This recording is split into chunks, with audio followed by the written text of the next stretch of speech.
आखिर 5 बजते बजते तैयारी मुकम्मल होने लगी। कुर्सियाँ, मेज़, तिपाहियाँ, नैपकिन, फूल सब बरामदे में पहुँच गए। ड्रिंक का इंतज़ाम बैठक में कर दिया गया।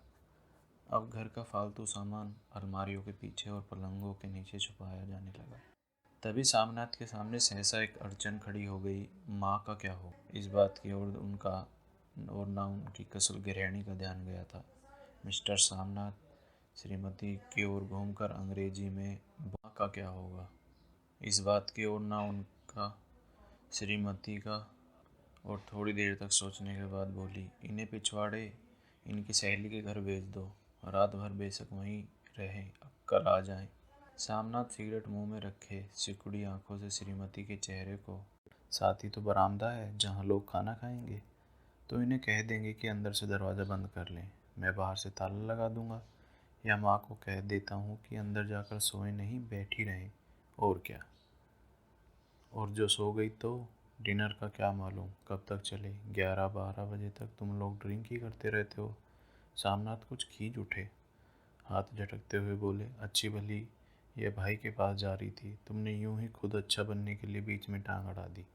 वाह, तुम माँ और बेटे की बातों में क्यों मैं बुरी बनूं, तुम जानो और वह जाने। मिस्टर सामनाथ चुप रहे। मौका बहस का नहीं था, समस्या का हल ढूंढने का था। उन्होंने घूमकर माँ की कोठरी की ओर देखा। कोठरी का दरवाज़ा बरामदे में खुलता था। बरामदे की ओर देखते हुए झट से बोले, मैंने सोच लिया है, और उन्हीं कदमों माँ की कोठरी के बाहर जा खड़े हुए।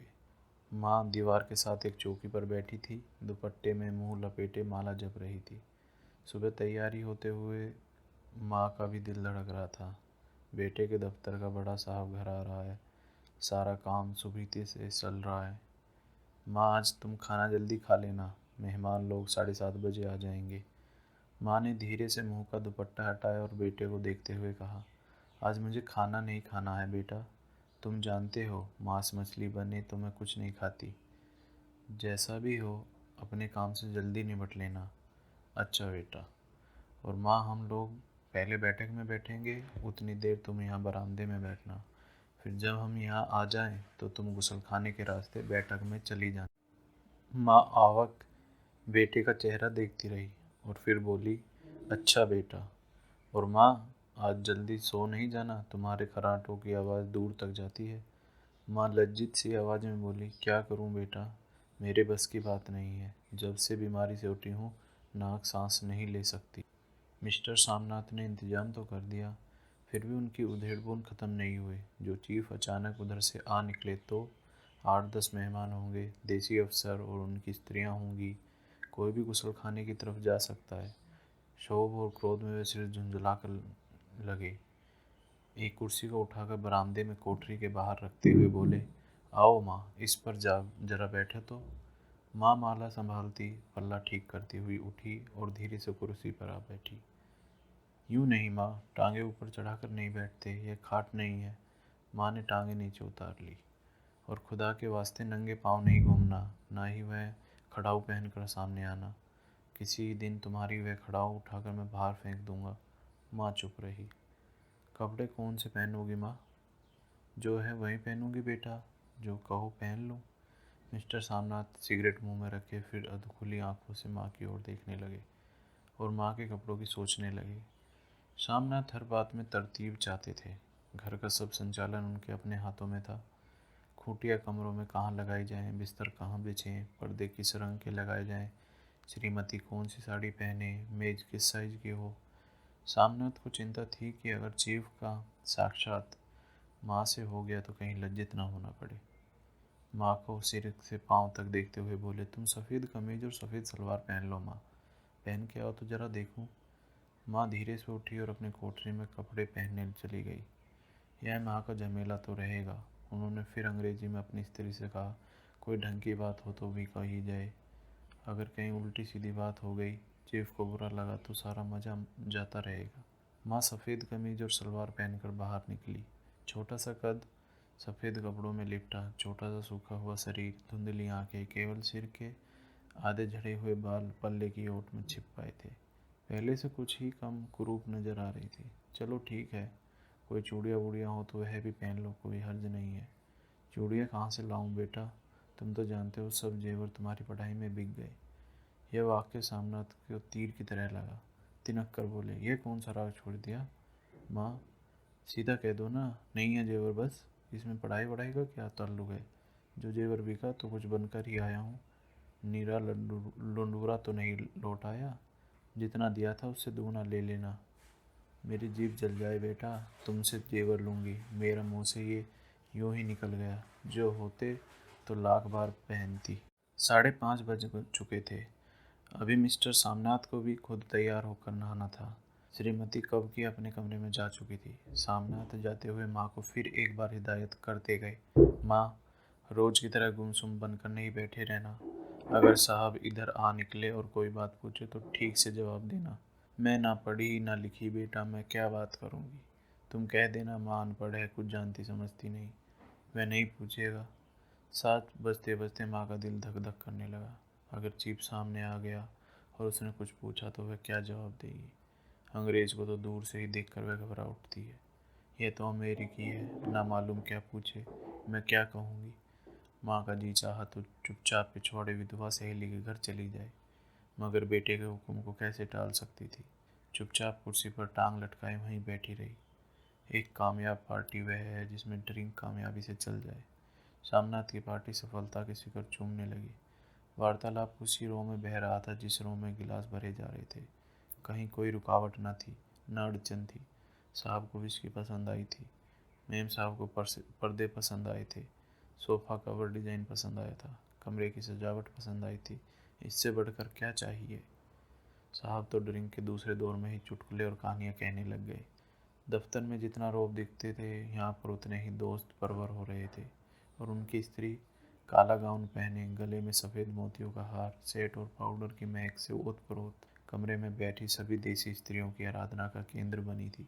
बात बात पर हंसती, बात बात पर सिर हिलाती और सामनाथ की स्त्री से तो ऐसे बात कर रही थी जैसे उसकी पुरानी सहेली हो। और इसी रोपों में पीते पिलाते 10:30 बज गए। वक्त गुजरते पता ही न चला। आखिर सब लोग अपने अपने गिलासों में से एक आखिरी घूंट पीकर खाना खाने के लिए उठे और बैठक से बाहर निकले। आगे आगे सामनाथ रास्ता दिखाते हुए, पीछे चीफ और दूसरे मेहमान। बरामदे में पहुंचते ही सामनाथ सहसा ठिठक उठे। जो दृश्य उन्होंने देखा, उनकी टांगें लड़खड़ा गई और क्षण भर में सारा नशा हिरन होने लगा। बरामदे में एन कोठरी के बाहर माँ अपनी कुर्सी पर ज्यों की त्यों बैठी थी, मगर दोनों पांव कुर्सी की सीट पर रखे हुए थे और सिर दाएं से बाएं और बाएं से दाएं झूल रहा था। मुंह से लगातार खर्राटे की आवाज़ आ रही थी। जब सिर कुछ देर के लिए टेढ़ा होकर थम जाता तो खर्राटे और भी गहरे हो जाते, और फिर जब झटके से नींद टूटती तो फिर सिर दाएं से बाएं झूलने लगता। पल्ला सिर पर से खिसक गया था और माँ के झड़े हुए बाल आधे गंजे सिर पर अस्त व्यस्त बिखर रहे थे। देखते ही सामनाथ क्रोध हो उठा। जी चाहा कि माँ को धक्का देकर उठा दे और उन्हें कोठरी में धकेल दे, मगर ऐसा करना संभव नहीं था। चीफ और बाकी मेहमान पास खड़े थे। माँ को देखते ही देसी अफसरों की कुछ स्त्रियां हंस दी। इतने में चीफ ने धीरे से पूछा, कुछ कहा? Poor dear. माँ हड़बड़ा के उठ बैठी। सामने खड़े इतने लोगों को देखकर ऐसी घबराई कि कुछ कहते ना बना। झट से पल्ला सिर पर रखती हुई खड़ी हो गई और जमीन को देखने लगी। उनके पांव लड़खड़ाने लगे, हाथों की उंगलियां थर थर कांपने लगी। माँ, तुम जाकर सो जाओ। तुम इतनी देर तक दायां हाथ मिलाओ। मगर तब तक चीफ माँ का बायां हाथ ही बार बार हिलाकर कह रहे थे, how do you do, how do you do. कहो माँ, मैं ठीक हूँ, खैरियत से हूँ, मुझे कहा। वातावरण हल्का होने लगा। साहब ने स्थिति संभाल ली थी। लोग हंसने चहकने लगे थे। सामनाथ के मन का क्षोभ भी कुछ कम होने लगा था। साहब अपने हाथ में माँ का हाथ अब भी पकड़े हुए थे और माँ सिकुड़ी जा रही थी। साहब के मुंह से शराब की बू आ रही थी। सामनाथ अंग्रेजी में बोले, मेरी माँ गांव की रहने वाली हैं, उम्र भर गांव में रही हैं, इसलिए आपसे लजाती हैं। साहब इस पर खुश नजर आए। बोले, सच, मुझे गांव के लोग बहुत पसंद है। तब तो तुम्हारी माँ गांव के गीत और नाच भी जानती होंगी। चीफ खुशी से सिर हिलाते हुए माँ की टकटकी बांध के देखने लगे। माँ, साहब कहते हैं गाना सुनाओ, कोई पुराना गीत तुम्हें कोई याद है? माँ धीरे से बोली, मैं क्या गाऊंगी बेटा, मैंने कब गाया है? वाह माँ, मेहमान का कहीं कोई भी टालता है? साहब ने इतने शौक से कहा, नहीं गाओगी तो साहब बुरा मानेंगे। मैं क्या गाऊँ बेटा, मुझे क्या आता है। वाह, कोई बढ़िया टप्पे सुना दो, दो पत्तर अनारदाए। देसी अफसर और उनकी स्त्रियों ने इस सुझाव पर तालियां पीटी। माँ कभी दीन दृष्टि से बेटे के चेहरे की ओर देखती, कभी पास खड़ी बहू के चेहरे को। इतने में बेटे ने गंभीर आदेश भरे लहजे में कहा, माँ। इसके बाद में हाँ या ना का सवाल ही नहीं उठता था। माँ बैठ गई और क्षीण लरजती आवाज में एक पुराना विवाह गीत गाने लगी।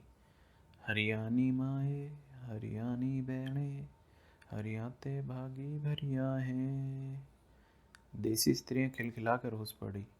3 पंक्तियां गाकर माँ चुप हो गई। बरामदा तालियों से गूंज उठा। साहब तालियां पीटना बंद ही न करते थे। सामनाथ की खींच प्रसन्नता और गर्व में बदल उठी थी। माँ ने पार्टी में नया रंग भर दिया था।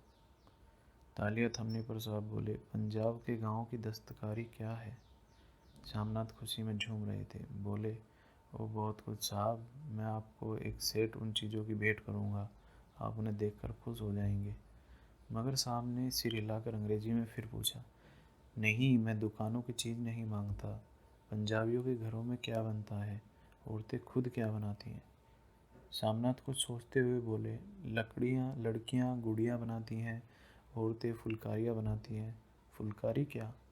सामनाथ फुलकारी का मतलब समझाने की असफल चेष्टा करने के बाद माँ को बोले, क्यों माँ, कोई पुरानी फुलकारी घर में है।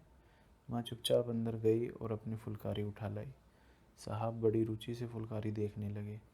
पुरानी फुलकारी थी, जगह जगह से उसके तागे टूट रहे थे और कपड़ा फटने लगा था। साहब की रुचि देखकर सामनाथ बोले, यह फटी हुई है साहब, मैं आपको नई बनवा दूंगा। माँ बना दोगी। क्यों माँ, साहब को फुलकारी बहुत पसंद है, इन्हें एक ऐसी फुलकारी बना दोगी ना। माँ चुप रही, फिर डरते डरते धीरे से बोली, अब मेरी नज़र कहाँ है बेटा, बूढ़ी आंखें क्या देखेंगी। मगर माँ का वाक्य बीच में ही तोड़ते हुए सामनाथ साहब को बोले, वह जरूर बना देगी, आप उसे देखकर खुश होंगे। साहब ने सिर हिलाया, धन्यवाद दिया और हल्के हल्के झूमते हुए खाने की मेज की ओर बढ़ गए। बाकी मेहमान भी उनके पीछे पीछे हो लिए। जब मेहमान बैठ गए और माँ पर सबकी आंखें हट गई तो माँ धीरे से कुर्सी पर से उठी और सबकी नज़रें बचाते हुए अपनी कोठरी में चली गई। मगर कोठरी में घर के वातावरण में तनाव ढीला पड़ चुका था। मोहल्ले की निस्तब्धता सामनाथ के घर पर भी जा चुकी थी। केवल रसोई में प्लेटों के खनकने की आवाज़ आ रही थी। तभी सहसा माँ की कोठरी का दरवाज़ा जोर से खटकने लगा। माँ, दरवाज़ा खोलो। माँ का दिल बैठ गया, हड़बड़ा कर उठ बैठी। क्या मुझसे कोई भूल हो गई। माँ कितने देर से अपने आप को कोस रही थी कि उनको नींद क्यों नहीं आई, क्यों वह ऊँघने लगी। क्या बेटे ने अभी तक क्षमा नहीं किया। माँ उठी और कांपते हाथों से दरवाज़ा खोला। दरवाज़ा खुलते ही सामनाथ झूमते हुए आगे बढ़ गए और माँ को आलिंगन में भर लिया। ओ अम्मी, तुमने तो आज रंग ला दिया। साहब तुमसे इतना खुश हुए कि क्या कहूँ अम्मी। ओ अम्मी। माँ की छोटी सी काया सिमट कर बेटे को आलिंगन में छिप गई। माँ की आंखों में फिर आंसू आ गए। उन्हें पोंछते हुए धीरे से बोली, बेटा तुम मुझे हरिद्वार भेज दो, मैं कब से कह रही हूँ। सामनाथ का झूमना सहसा बंद हो गया। उनकी परेशानी पर फिर तनाव के बल पड़ने लगे। उनकी बाहें माँ के शरीर पर से हटाई। क्या कहा माँ, यह कौन सा राग तुमने फिर छेड़ दिया। सामनाथ का क्रोध बढ़ने लगा। बोलते गए, तुम मुझे बदनाम करना चाहती हो ताकि दुनिया कहे कि बेटा माँ को अपने पास नहीं रखता। नहीं बेटा, अब तुम अपनी बहू के साथ जैसा मन करे वैसा रहो। मैं अपना खा पहन लिया, अब यहाँ क्या करूँगी। जो थोड़े दिन जिंदगानी के बके भगवान का नाम लूँगी। तुम मुझे हरिद्वार भेज दो। तुम चली जाओगी माँ तो फुलकारी कौन बनाएगा। साहब से तुम्हारे सामने ही फुलकारी देने का इकरार किया है। मेरी आंखें अब नहीं हैं बेटा जो फुलकारी बना सकूं। तुम कहीं और से बनवा लो, बनी बनाई ले लो। माँ तुम मुझे धोखा दे यूँ चली जाओगी, मेरा बनता काम बिगाड़ोगी। जानती नहीं साहब खुश होगा तो मुझे तरक्की मिलेगी। माँ चुप हो गई, फिर बेटे के मुंह की ओर देखती हुई बोली, क्या तेरी तरक्की होगी। क्या साहब तेरी तरक्की कर देगा। क्या उसने कुछ कहा। कहा नहीं, मगर देखती नहीं कितना खुश हो गया था। कहता था जब तेरी माँ फुलकारी बनाना शुरू करेगी तो मैं देखने आऊँगा कि कैसे बनाते हैं। जो साहब खुश हो गया तो मुझे इससे बड़ी नौकरी भी मिल सकती है, मैं बड़ा अफसर बन सकता हूँ। माँ के चेहरे का रंग बदलने लगा। धीरे धीरे उनकी झुर्रियों भरा मुंह खिलने लगा। आंखों में हल्की हल्की चमक आने लगी। तो तेरी तरक्की होगी बेटा, तरक्की यूं ही हो जाएगी। साहब को खुश रखूंगा तो कुछ करेगा, वरना उसकी खिदमत करने वाले क्या थोड़े हैं। तो मैं बना दूंगी बेटा, जैसा बन पड़ेगा बना दूंगी। और माँ दिल ही दिल में फिर बेटे के उज्जवल भविष्य की कामनाएं करने लगी। और मिस्टर सामनाथ, अब सो जाओ, माँ कहते हुए तनिक लड़खड़ाते हुए अपने कमरे की ओर घूम गई। यहीं पे कहानी ख़त्म हो जाती है।